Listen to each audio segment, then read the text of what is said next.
আসাদুহুম ফি আমরিল্লাহি উমর, আমার দ্বীনের ব্যাপারে সবচেয়ে কঠোর ওমর। বিশ্বনবী বলতেন আমার পরে কোনো নবী নাই, কোনো রাসূল নাই, তবে আমার পরে যদি কেউ নবী হতো আমার ওমর নবী হয়ে যেত। লা নবিয়্যা বা'দি ওয়ালা রাসূল, আমার পরে রাসূল নাই, কোনো নবী নাই, তবে লাউ কানা বা'দি নবিয়্যুন লাকানা উমর। প্রভু তুমি বলেছো রাসূল দেবে না, বলনি দেবে না ওমর, বলনি দেবে না হামজা তারিক, খালিদ বিজয়ী সমর। প্রভু তুমি বলেছো রাসূল দেবে না, বলনি দেবে না ওমর, বলনি দেবে না হামজা তারিক, খালিদ বিজয়ী সমর। প্রভু তুমি বলেছো রাসূল দেবে না। আল্লাহু আকবার। মদিনায় যত মুনাফিক ছিল জমের মতো ভয় পাইতো সাইয়েদনা ওমরকে। শয়তানদের লিডার ইবলিসও ভয় পেত ওমরকে। বিশ্বনবী বলেন ওয়াল্লাযী নাফসি বিয়াদিহি, ওমর ওই সত্তার কসম যেই সত্তার হাতে আমার আত্মা, মা লাকিয়াকা শাইতানু সালিকান ফাজ্জান ইল্লা সালাকা ফাজ্জান গায়রা ফাজ্জিক। ওরে ওমর, শয়তান যদি তোমারে কোনো রাস্তায় দেখে, ইবলিস যদি তোমারে কোনো রাস্তা দিয়ে হাঁটতে দেখে, ইবলিস ওই রাস্তা রেখে দিয়ে অন্য রাস্তা দিয়ে হাঁটে। ইবলিসও সাইয়েদনা ওমর ফারুককে দেখলে, এই রাস্তা দিয়ে দেখলে ওর বাপের কি জীবনে এই রাস্তা দিয়ে হাঁটবে না, এই রাস্তা ধুইয়া ওই আরেক রাস্তা ধরবে। চিল্লায় পড়েন আল্লাহু আকবার। কাফেররা ভয় পেত, মুনাফিকরা ভয় পেত, শয়তান ভয় পেত, এমনকি বিশ্বনবীর বিবিরাও ভয় পেত। সুবহানাল্লাহ পড়েন। বিশ্বনবীর বিবিরা বিশ্বনবীরে ধরলেন, আমারে এটা কিনা দেন, ওইটা দেন। বিশ্বনবী কয় টাকা নাই, ক্ষমতা নাই, সামর্থ্য নাই, বেশি কথা কইলে তালাক নিয়ে যাও, তোমাদের চেয়েও সুন্দরী অনেক সতী সাধবী নারী আল্লাহ ব্যবস্থা করে দিবে। বিবিরা মাঝে মাঝে খুনসুটি করতো, নবীরে ধরতো, এটা নাই ওইটা নাই, এটা দেন। একবার সব বিবিরা টাইট করে ধরছে, ও নবী আয়েশার ঘরে যেদিন থাকেন সাহাবারা বেশি হাদিয়া পাঠায় কেন, আমাদের ঘরে যেদিন থাকেন পাঠায় না কেন? কালকে জুমার নামাজের পরে ঘোষণা দিবেন সবার ঘরে সমান সমান হাদিয়া। নবী কয় আমি হাইতান্ন। ও মিয়া, কে হাদিয়া দিবে, কটুক দিবে, এটা কি ইমাম সাহেবের কাজ? ইমাম সাহেবের বাসায় কে কোন দিন কি খাওয়াবে, কি গিফট দিবে, এটা তো কে যে গিফট দিবে তার ব্যাপার। বিশ্বনবী বললেন আবু বকরকে সবাই ভালোবাসে, তাই আবু বকরের মেয়ের ঘরে যেদিন আমার ডেট পরে থাকার সময়, ওই দিন হয়তো বেশি হাদিয়া পাঠায়, তোমাদের ঘরে পাঠায় না, আমার বলার কোনো সুযোগ। বিবিরা কয় না, আপনারে বলতেই হবে। নবী কয় আমি পারবো না, বিবিরা কয় পারবেন। ইন দ্য মিন টাইম দরজার উপর থেকে কে যেন সালাম দিল, আসসালামু আলাইকুম ওয়া রাহমাতুল্লাহ। বিশ্বনবী বললেন ওয়া আলাইকুমুস সালাম। বিশ্বনবী বুঝতে পারলেন সালামটা আমার ওমরের সালাম। বিশ্বনবী সালামের উত্তর দিয়ে বিবিদের দিকে তাকায়, দেখে একটা বিবি ওর সামনে নাই, সব উধাও, ভ্যানিশ হয়ে গেছে। ওই যে ওমর, সুবহানাল্লাহ পড়বেন না? এই জন্য ওমরকে শয়তানও ভয় পেত। আমাদের বাচ্চাদেরকে, আমার মেয়ে একটা মাত্র মেয়ে, খাইতে চায় না, শুধু আমার মেয়ে না, অধিকাংশ বাচ্চাদের এই অবস্থা। ওর আম্মু এদিক দিয়ে খাওয়ায়, আবার দৌড় দেয়, আবার আমি খাওয়াই, আবার কান্নাকাটি করে, বলে গল্প শোনাও, তাইলে খাবো। এখন গল্প শোনাইলেও খায় না।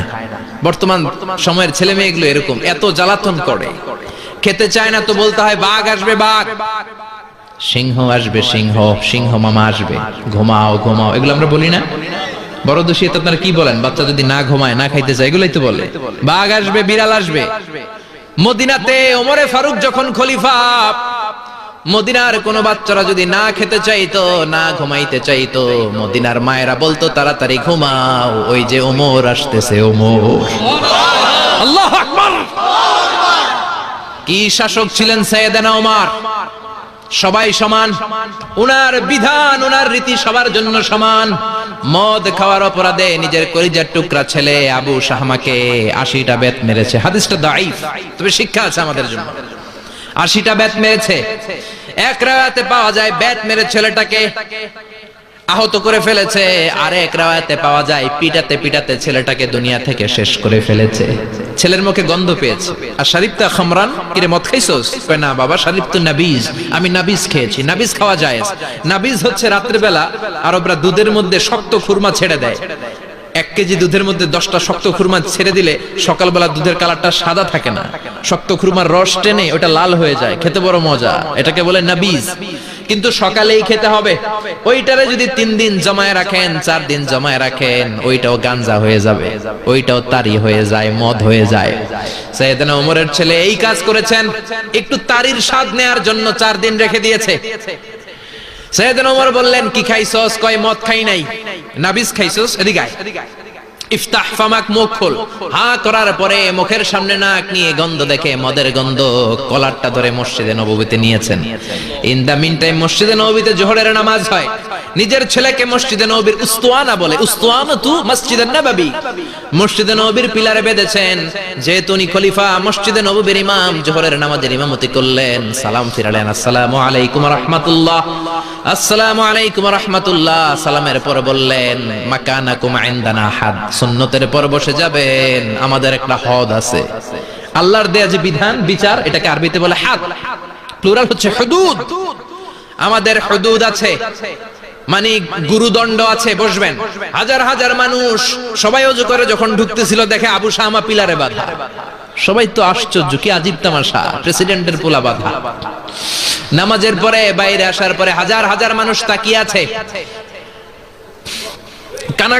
কানাঘুষা শুরু হয়ে যায়। সবাই বলে, কি হয়েছে? ওমর কয়, আমার টানাটানি করা যাবে না। এই যে থামেন থামেন, এখন টানলে কি হবে আমি জানি, খুব বিশৃঙ্খলা হবে। দাঁড়ায় শুনেন, দাঁড়ায় শুনলে ডবল সোয়াব। আমি চলে গেলে এরপর আপনারা টানাটানি করে ঢুকেন। কথা শুনতেছেন তো? মনোযোগ আছে?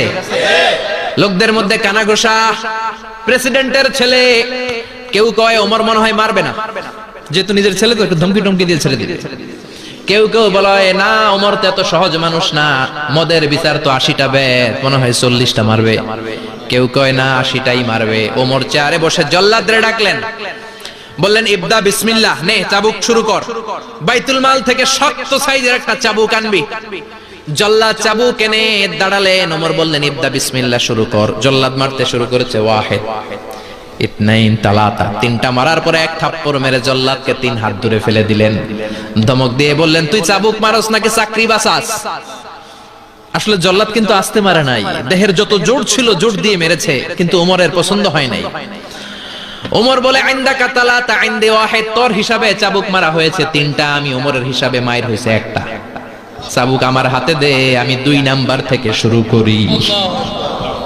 ওমরে ফারুক 2 নাম্বার শুরু করলেন। 2, 3, এক একটা চাবুক মারে, ছুপ ছুপ করে চামড়া ছিলে, রক্তগুলো মসজিদে নববীর বারান্দার পিলারের মধ্যে লাগে। ওমরের চেয়ে শক্তিশালী দ্বিতীয় কোন পুরুষ মদিনার জমিনে ছিল নাকি? ওমরের হাতের মাইর। ছেলেটা চিৎকার দিয়ে বলে, বাবা, ও আব্বা, আর মদ খাবো না, ছেড়ে দেন, আর খাবো না। মদ তো আমি খাই নাই, আমি খেয়েছি নাবিজ, 3-4 দিন রাখার কারণে একটু মাতলামি হয়েছে আমার। আব্বা, এবারের জন্য ছেড়ে দেন, আর খাবো না। ওমরের কঠোর হৃদয়ে কোনো দয়া মায়া আসে না, মারতে লাগলেন। এবার আবু শাহামার মা, ওমরের বউ, পায়ের মধ্যে ওমরের পায়ে পড়ে ডেকে বলে, ওমর, আমার কলিজার টুকরা ছেলেটারে মারিস না।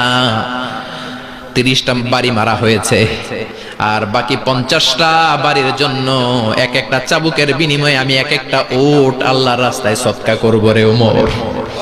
সাইয়েদনা ওমর বলে, আরে নিয়ে যাও। আবু শাহামার মা ওট দিয়ে আল্লাহর জাইন, চাবুকের বাড়ি থেকে একটা বাড়িও কমানো যাবে না, 80টা বাড়ি দেয়া পর্যন্ত পৃথিবীর কোন শক্তি আবু শাহামারে আমার হাত থেকে ছুটাতে পারবে না। আবু শাহামার মা কাঁদতে লাগলো। ওমরের মনে দয়া মায়া হয় না। 40টা বাড়ি মারার পরে ছেলে বেহুশ, 50টা মারার পরে আবু শাহামা দুনিয়া থেকে শেষ। সবাই নিস্তব্ধ, নীরবতা, পিন ড্রপ সাইলেন্স, পিন পতন নীরবতা। রাগে তখনও গড়গড় করছে ওমর। সাইয়েদনা ওমর বললেন, গোসল দে, জানাজা দে, কবর দে। কবর দেওয়ার পরে ওই কবরের উপর 51 নাম্বার থেকে মারা শুরু করলেন। 52, 53, 60টা, 70টা, 80টা চাবুকের বাড়ি কবরের মধ্যে, বিশাল বিশাল বড় বড় বাড়ি মেরে আঘাত করে আল্লাহরে ডেকে বললেন, আল্লাহ, আমার ছেলে হওয়ার কারণে, প্রেসিডেন্টের ছেলে হওয়ার কারণে আমি পার্সিয়ালিটি করি নাই, একটা চাবুকের বাড়িও কম দেই নাই। কিয়ামতের দিন তুমি আমারে জালিমদের কাতারে দাঁড় করাতে পারবা না। আল্লাহু আকবার। ওই ওমরের শাসন যদি দেশে থাকতো, দেশটারে মদিনা বানাইতো কে? এখন রিকশাওয়ালার পোলার জন্য এক নিয়ম, প্রধানমন্ত্রীর পোলার জন্য আরেক নিয়ম।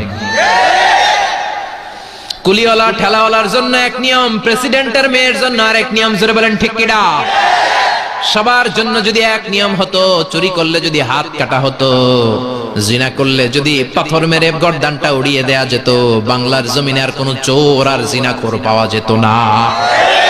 চুরি করলে হাত কাটো কার আইন? তবে এটা কলা চোর, মুরগি চোর, ডাব চোর, আম চোর না। যেই চোরগুলো একটা কলমের সিগনেচারের খোঁচায় দেশের হাজার কোটি টাকা মেরে দেয়, ওই চোরদের হাত আগে কাটতে হবে। জোরে কোন ঠিক কিনা? এক কলমের খোঁচায় শেয়ার বাজার খাইয়া ফেলায়, হলমার্ক খাইয়া ফেলায়, দেশের টাকা সুইজারল্যান্ডে পাঠায়, ওই চোরগুলার হাত। জোরে বলেন ঠিক কিনা? এজন্য বিশ্বনবী বলতেন, আসাদুহুম ফি আমরিল্লাহি উমর। আল্লাহর দ্বীন বাস্তবায়নে সবচেয়ে কঠোর সাহাবী ছিলেন ওমর। আবু বকর ছিলেন নরম, ওমরের মেজাজকে গরম বানাইছে কে? এই জন্য ইসলামের মধ্যে যেমনি সহনশীলতা আছে, আবার ইসলামের মধ্যে বিদ্রোহ আছে না নাই? অন্যায় দেখলে থামিয়ে দেওয়ার দরকার আছে।